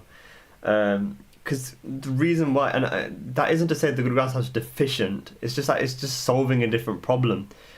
when I read maybe like, I don't know, like a textbook on physics, or like a computer mechanics or whatever, right? That's probably going to get me the answer a bit more closely to what for the specific problem set I'm trying to solve. So what Sikhi is trying to do is liberate your Atma from this Maya to merge back with Paramatma, right? It's a very different problem set it's trying to solve. So I wouldn't be able, like, you're not going to be able to find like detailed manuals on banking within Gurbani, essentially, right? But what Gurbani can do, and this is the key now, right? And this is what makes this what I think Gurmat really is. It isn't blindly memorizing shabads and then trying to find situations in which it becomes relevant, right? Or you can just throw it out and say, oh, this shabad is relevant now, I can just regurgitate this. What you're trying to do as a Sikh is develop a relationship with your guru, right? That's what it means to be a Sikh, to be a shishya, to be a disciple of a guru. Right? It's a guru-shishya relationship, right? And as part of that, what the guru does is forge the way you think, so that the way you think is influenced by the guru, right? So instead of the guru having to spoon feed you how to basically act in every different scenario, because you have been so exposed to the guru via the Gurbani, via being immersed in Gurbani, by doing your nithanim, by basically, again, just immersing yourself into the guru, you kind of kill a part of yourself, and that part is filled by the guru, right? So the way you think is guru influenced, right? And to me, that's what Gurmat is. It's an intellect influenced by the guru. So whatever kind of solutions you find then in reality, when you face different decisions and different problem sets in reality, instead of having to go and consult the Guru Granth Sahib and trying to find a shabad that's relevant for the specific scenario, because you've developed such a muscle memory, such a relationship with the Guru, you'd automatically be able to do the right thing as per the relationships you've cultivated with your Guru. So when it comes to things like how does banking work in Sikhi, the way I approach the whole problem is basically like, okay, what kind of traits and behaviors do I as a Sikh want to embody when it comes to something like banking, right? I want fairness, I want justice, a just system, I want them to be trusted. So these are kind of like the more general traits. Now if I set some of these principles up, that is that these traits and these principles are what I want reflected through this kind of institution, then I basically can engage in the world, engage in like banking textbooks, economic textbooks and stuff like that. I can engage in all that material with this principle in my mind as I navigate through the material and extract what is useful for my end goal of creating a just, fair, transparent, trustworthy institution, right? Which is what banks should be. Because obviously you're taking people's money, you're holding it safe for them. In theory, obviously today is a bit more technical. So if I put all that kind of like orientation there before I answer the question in the second part of it, I guess, it would basically be, I'd encourage you to understand the difference between fractional reserve banking and full reserve banking. Now again, this might be something I might not be able to answer adequately right now because it's been a very long time since I've looked into this topic. But the way the banks make money is the following, right? You as a depositor have some money that you don't want to basically carry around in your pocket, right? You want to find a secure way in which you can store this money, and obviously keeping it in your house might not be the safest option because everyone knows that if you've got a lot of money in your house you might get robbed. You can't carry it around everywhere because that's a bit cumbersome. So these institutions, these buildings developed, had very highly secure safes. They used to be goldsmiths initially because a lot of the currency was gold backed. And what the goldsmith would do is say, well, we keep gold, that's our trade. So if you give us your gold, we'll put it in our safe, and I'll give you an IOU. So whenever you want to come back and get your gold, just give me back your IOU and you can take out what you need. And that's what they did. And these goldsmiths became the first banks, and these safes became the vaults. And then people started realizing, well, when I want to buy something, I shouldn't have to run back to the bank and obviously trade my IOU slip to get my gold out and then go back to the vendor and give him the gold. How about I just give the vendor the IOU, so then when he has time he can go to the bank and get my gold out if he needs it. And then people just started like slowly realizing, well, we don't need to basically go to the bank at all, really, all that often. We can just keep trading these IOU papers, and this IOU papers became the like currency, fiat currency, I believe it was called.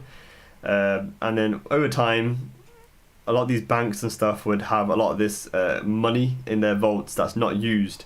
So what the banks thought they'll do, and this is where fractional reserve banking comes in, right? They said, we'll take a portion of this money. We know only like on average in a month, maybe do 10% of this gold reserve that we have is actually taken out and like people withdraw their gold. But 90% of the gold stays in the safe, like permanently all the time. So instead of that just sitting there, let's as bankers take some of that gold, maybe like 30, 40, 50% of it, or 90% of it, and we'll just invest it in the economy, right? When people say, oh, we need a loan, we'll give them as a loan and they pay it back with a bit of interest, right? Or we make investments and we get a return on the investment, so we can make a bit of profit. So as a kind of thank you to the depositor for giving some of the initial deposit for them to go do these investments and give out these loans. Remember, a loan is an investment for a bank. Then they give them a portion of the profit, and that's why in your bank accounts, why you see like every now and again you get a couple of quid, right, a couple of pounds, because that's your bank giving you your share of the profit. But obviously that's a very small portion in real terms, because the bank actually makes quite a lot in that transaction, so they might give you like 10% of the profit, they keep 90% of it, kind of thing. And that's fractional reserve banking. And what I think is a more ethical way of doing banking is something called full reserve banking. And instead of basically the bank lending out money, again, largely without your consent, really, most of us don't even know this is happening. It basically just keeps it in the vault permanently, and that way, if everyone for some reason loses trust in the bank, and you had a full reserve bank and you had a fractional reserve bank, and they all rush to withdraw their deposits because they think, oh, some corruption's happened or we lost trust in the banks, whatever, the full reserve bank's going to have your money in there, and because they didn't do anything with it, it's going to stay there, so very secure. But the fractional reserve bank's going to be like, oh shit, right, 90% of the money's gone, right? It's lent out to this guy, and that guy, he's got the money over there, right? And this guy's now coming to get his money out, and we told him he had the money there, but it's not actually there, and it's called a bank run. And these happens a couple of times in history, and this is why central banks were initially created, to become lenders of last resort. Obviously that's a whole different topic then at this point. But yeah, in a nutshell, it's probably just worth understanding how the modern banking systems come about as it is, and then just look at the whole thing from a Sikhi perspective, and obviously that's might be subjective depending on each Sikh, but again, this is why I encourage people to develop a very direct relationship with the Guru, so that they can develop a Gurmat, and then they can go through the actual world and then assess different topics with a Gurmat, right? So once you've start looking for the history of banking, how money's developed, all this kind of stuff, then you can start saying, okay, yeah, I understand now, this system here is a bit more unjust than that one, and then yeah, at that point we can have debates on it. Like maybe my subjective relationship with the Guru, it might be different to yours, and you might think, oh no, fractional reserve is fine, I don't see anything problem with this ethically, it's fine. Well, I might say no, I think it's unethical for XYZ reasons, and then you'll say no, it is ethical for XYZ reasons. So at that point, that's probably the way you'd probably approach this question. I know there's a bit of a long-winded way to answer this, so hopefully what I did wasn't just give you an answer, but give you the tools to answer it for yourself, kind of thing, and then invite you for discussion once you've done some of this. Okay, 8:30, let's do a little bit more, and then we'll start calling it a day, because I'm getting hungry now. Next question is related to food. It says, can you eat ethically raised mass, not just halal? Or sorry, not halal, but ethically raised mass. Yes, I believe you can. I think ethically raised mass is fine, so long as it's also ethically killed. I have a cool chart. Let me see if I can get it up. Let me see if I've got it. You guys can't see the screen, can you? Hold on. Let me not share my screen and then share it again for a second. Actually, I think I can just put it on top. I don't get used to this OBS stuff. It's I'm not good at it. Here it is. Okay, can you guys see my screen? You should be able to see a chart. Okay, like a red and green chart. Let me know.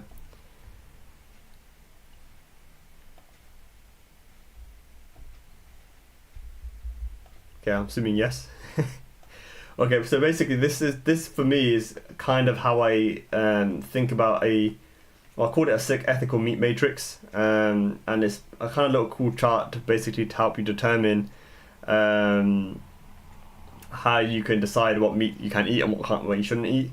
So if it is halal, so obviously I'm going to explain the axis first. So at the top of the matrix you have method of slaughter, so halal and jataka, and then on the left hand side, on the y-axis, you have the raising and conditions.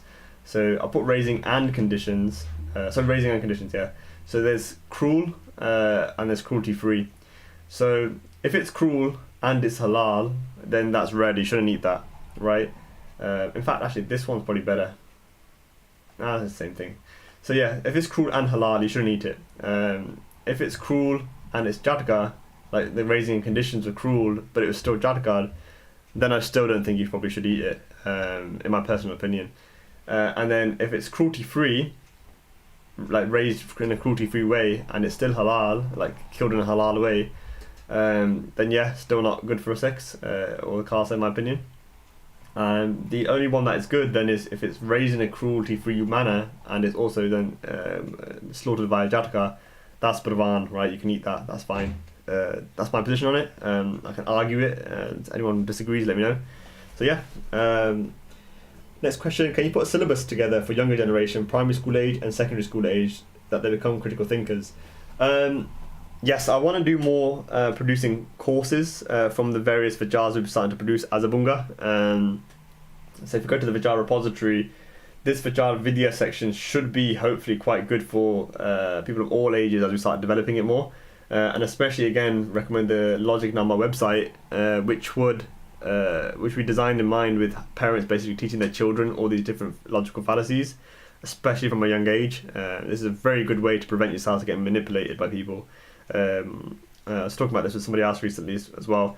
So this is great, I think, to prepare your younger generations to operate in the world as rational agents rather than easy to be prone to manipulation.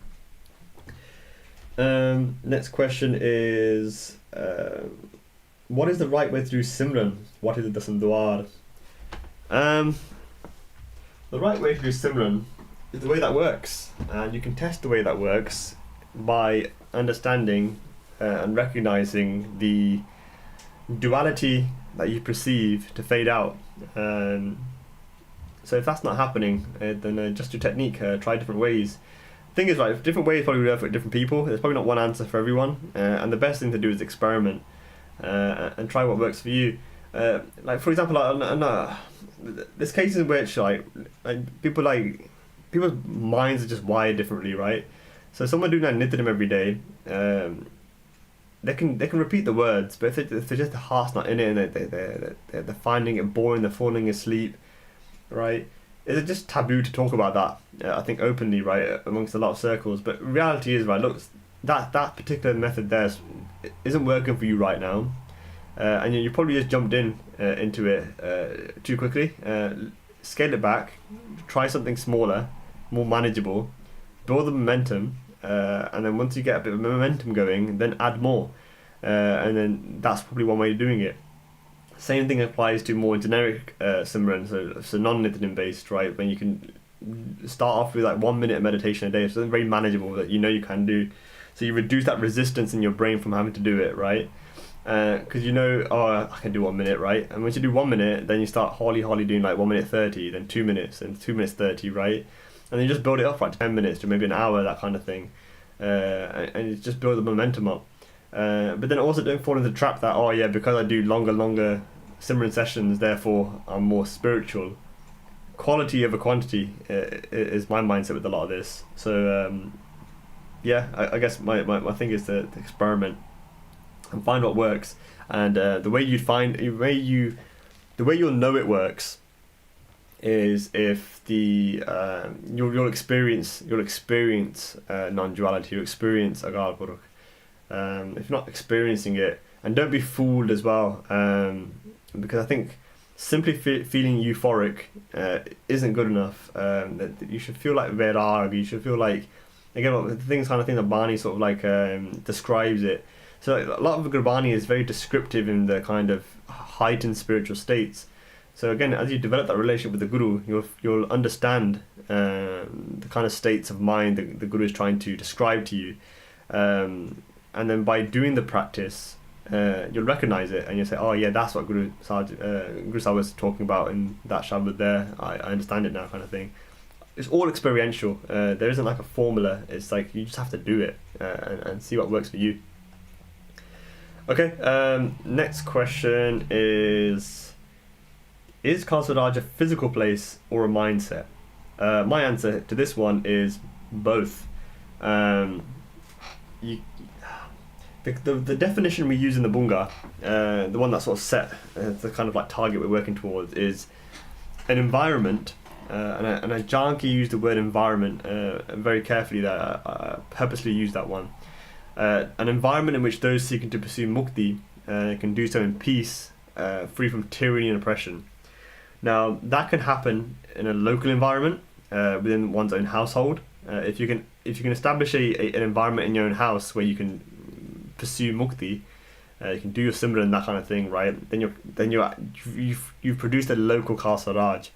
If you then expand that to your whole neighborhood, to your city, to your country, to your continent, to your planet, to your galaxy, to whatever, right? Your solar system galaxy, then you're just expanding the scope of Khalsa Raj. But that essence of Khalsa Raj maintains throughout. But ultimately, it has to be in your mind as well, right? If you don't have a sovereign mindset, if you don't have a self-autonomous way of being, then you'll never be sovereign, kind of thing, right? And that's where the spiritual component of Khalsa Raj comes into play, right? That's why your bhakti is important, because if you can't liberate yourself from this illusion of duality and recognize all this is Maya, and that we're all just actors in this play, or characters in this play, and the actor playing these characters is just the same guy, like Akal Purkh, then you'll never be truly liberated. You'll have an illusion of liberation, a liberation whilst in duality. There's an ultimate liberation as well. But I don't think we should ever divorce the territorial component from Khalsa Raj either. I do think it is a political ambition, one that you do within Maya, within duality. But then a step further, you can also do that internally as well. So you'll achieve Khalsa Raj. So you like individuals like who've gone through like immense tortures, or who have been imprisoned or trapped, right? They can still reach states of samadhi, of complete bliss, no matter their physical condition, because they're truly sovereign in their minds, truly sovereign in their atma, kind of thing. So yeah, my answer to that is both. Cool. Let's leave it there for questions. I'll cover some more next time. I know some of the questions I've covered quite old ones. But yeah, obviously feel free to ask us any questions anonymously via the form, or reach out, etc. And hopefully that was quite useful. I'll quickly read through any of the comments and stuff we've got. So anything else you want to mention to me now? Now's your time before we end it. So on the YouTube Google account says, Simran for a Khalsa should be done with the technique how Panch Pyare tell you. Hopefully Sasgras, with each breath, a Khalsa follows their ayat. Doesn't mean they're restricted to it though, do more. Restricted as limited. A lot of Amrit and Jars lack this teaching, lack of things really. A lack of a lot of things really. Yeah, I agree. I think the modern way we sort of like give out quote unquote Amrit, it's just a lackluster. It's like going to a water cooler and get Bani out of it at this point. How freely it's given out. I think something like Amrit should be earned. The Pahal should be earned, and it should be a kind of very accountable thing. I believe I'm a very big proponent of re-missilization as a panth. With a few tweaks compared to how we did it before, of course, hence why I advocate for a modernized missile system. But your missile, the missile that you join, or the missile that you set up, should have individuals in there who are adept at spirituality, and they should be kind of mentors within it. Right now what happens is, you can take Amrit from anywhere, right, from a takht or whatever. Like I took mine from Hazur Sahib. but there's no one keeping track of you, right? No one's keeping check. And obviously there's a two-way thing, right? Like obviously I've not kept in touch either, like with the people who get me on with kind of thing. And obviously they had this script that they read out, and I tried to remember the script as much as I could. And yeah, and then the kind of instructions, but it's like, if we're meant to be an army, that's not how an army operates. There's need a bit of an overhaul with a lot of this. So yeah. You recommended Marta Made podcast last about. Any recommendations this time? Oh yeah, good question. Anything recommending this time? Let me quickly check my watch later list on YouTube, because I'm always watching stuff. Somebody recommended me actually a podcast yesterday. I've not had a chance to look through it yet, but from what they told me, it sounds pretty interesting. So I'll listen through it first, and then I'll recommend it for next time. But that's a very good question actually. Try and ask me that every week, every Darbar if you can, and then I'll try and get something. Let me just quickly check. Don't really have anything that I can mention. No, I guess I've just been listening to some of that Theo Von stuff. The comedian, I think, is extremely funny. So I recommend him. What else have I got recommended? I recommend the TV show Severance, if no one's watched that. I know these aren't like related to Sikhi and Statecraft, but I think the Severance program, if anyone's seen the TV show Severance, I think it's very interesting, the kind of core concept about how you sort of like lose all your memories of your personal life when you enter your workspace, and then when you leave your workspace, your office, you forget all your office memories.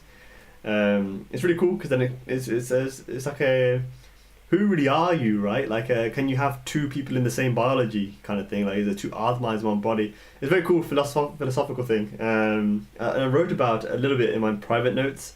And I was thinking of whether or not making a post on this, if not on the Bunga page, at least on the my personal one, just to go through some of the ideas I was thinking about. But yeah, I recommend that TV show if anyone's not seen it. It was a pretty fun one. They just had the season 2 finish. What else? I listen to a lot of Bob Murphy from the Mises Institute. He has always great lectures. Highly recommend him all the time. He has a great series of lectures that I actually recommended to someone recently on private law and private defence. Great lecture. He gives it every year, I believe. He's given, I think his oldest one's 10 years at this point. It's based on a series of essays he wrote I think he's collected it into a book called Chaos Theory. Highly recommend it to everybody. It's also available as an audiobook. Do reach out, a message on the Discord server or me, and then I'll send you the links to the stuff. What else have I been listening to? Listen to a lot of some of the Y Combinator stuff. So they've got like a YouTube channel, Y Combinator. They've got this thing called Startup School. That's something I recommend highly, I think, especially to if anyone's interested in entrepreneurship. It's probably worth going through their videos. I've shared it in the Discord server before as well, their playlist. But it's pretty cool about how they look for problems and then try to solve the problems. It's a very cool thing. Who else have I been listening to? That's about it, I think, that I remember at least. Look for my watch later list. Oh, there's a really cool debate actually. So there's a guy called Stephen Bartlett, I think his name is. He does a podcast called The Diary of a CEO. He has some good conversations on there, good interviews. He hosted a debate recently between somebody called Gary Economics, who's I think he's a borderline communist, to be honest. And then there's another guy, an entrepreneur, Daniel something, I can't remember his name. I was way more on the Daniel guy's side. I just can't remember his name. But the Gary Economics guys, it's a very interesting podcast to watch because it shows you again in the wider kind of like UK politics scene how some of these charismatic demagogues are coming through on the basis of like, oh, we need to tax the rich, oh, the poor people are suffering, that kind of thing. Basically trying to instigate kind of a class warfare scenario. And I was thinking, I was watching this, I was like, yeah, this sounds great to somebody who hasn't got like a basic knowledge of economics and how some of this stuff works in reality. Because it just hits all the right pain points. It's very emotional, and it just disregards rationality. So people like this become very dangerous in society because they can, especially when they're charismatic, because they can quickly rise to the top, and then basically call for revolution. But the issue then is that if they're not got the sound understanding in which to how to do how the society is going to function after the revolution, then you're not really solved anything, and you can actually have a far more dangerous scenario. I think thankfully, because of things like the internet, technology-wise, we have a far more access to information. So whilst there's a lot of people who might agree with someone like this Gary Economics guy, there's also a lot of information available to debunk his positions as well. And I was glad it was done as a debate rather than like a big speech, whatever, by just Gary Economics, because there was pushback on it. And that way, people can moderate their opinions and not get so extreme. And this is what I think was an absence in a lot of the 20th century. You get a lot of charismatic individuals who have strong beliefs in certain ideologies, and they're able to basically find groups to blame or pick out pain points and basically ride on people's emotions and get to the top very quickly. And then with the power they gain, because the power is so absolute, they can cause quite a lot of damage. But thankfully now with technology and the democratization of technology, we can curb some of that. So it'll be interesting to see how this develops. Again, I'll post this debate. It's like a 2-hour debate, 2.5-hour debate. But it's worth watching. It's good. It's good to watch like parts of it. Like if you're working or something, right, and you want to put something on the background or something like that. I wouldn't devote my time to listen to it on its own. Another guy I like to recommend, although, yeah, I guess he's not perfect. There is criticism of him, but Johnny Harris is also quite good. At the very least, to basically get awareness of different topics. He does a lot of recently he's done a lot of things about like military war games and geopolitics, all this kind of stuff. He did a cool couple of video essays on Switzerland, and Switzerland's always been a very nice case study to study, and I recommend it a lot to as part of Bunga Azaadi. That's something a sect should look at, as that's how we could get a nation state, or how a nation state could operate if we wanted one. It's another example of a landlocked nation, but it did very, very well. One of the best actually. So yeah, that's kind of my recommendations, I guess, for now. So yeah, let me know if you want any links to any of this stuff I've mentioned, and I'll send it to you.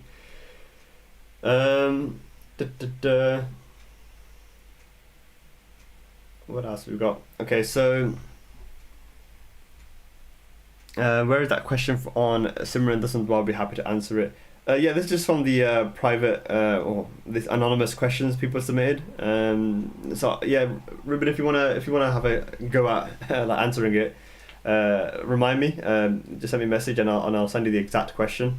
Although it was just what I said, it was just a 2-line thing, and then you can make a post on it if you want to. Kasaraj starts in the mind, but ought to be manifested physically. Yeah, very well put, Kern Singh. Very well put. Actually, a really good analogy I've used to use was, I don't know why I stopped using it, but a flower doesn't blossom on the inside, right? So its beauty is expressed via its blossoming. And the same thing with the Kasaraj thing. Like if you have Kasaraj on the inside, then naturally you want it to blossom on the outside, and Kasaraj is the expression of that. So Kern Singh says fighting. Okay, I can't say this word.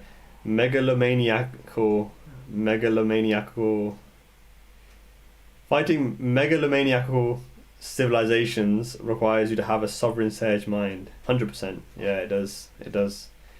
Okay, let me quickly just skim through anything else. Okay, let's call it there. I think that's it. I'm getting very hungry now and tired. And I got work tomorrow. So yeah, thank you guys for joining. Hope you guys enjoyed that. As always, feel free to let me know any more questions for Jars. Get involved with us. Join the Discord server. We're going to do a revamp obviously this week, so keep an eye out for that. Follow the Instagram page for our posts and stuff. Become a member of the Substack, like to get emails. Vichaar. What am I on? Oh, this is Misselnet. So if you go to azadism.substack.com, yeah, follow us to Substack, become a member. If you want to become a patron of the Bunga, I highly recommend it. Obviously, I'm biased. I'd love for you guys to become a patron. I'll appreciate it massively if you support what we do. This is a way now to help us grow faster and help our process in becoming a more professional and legitimate research institution that can start solving problems on a larger scale. So yeah, if you want to be a part of this, then give us patronage, please. We would appreciate it a lot. There will be some benefits coming out for paid members of the Substack as well. We are working on some of them at the moment, and when that becomes live, you guys will get like early access to that. Also to the grand strategy as well. So again, we're planning on this year being the year where we start pushing the grand strategy a bit more publicly. And the guys who are patrons will both help us to get to that point quicker, and also you guys will have early access to it as well as a kind of beta group. Well, not a beta group, like a beta tester group. You can give us our feedback before it goes fully public. So yeah, definitely consider doing this. We'd appreciate it a lot.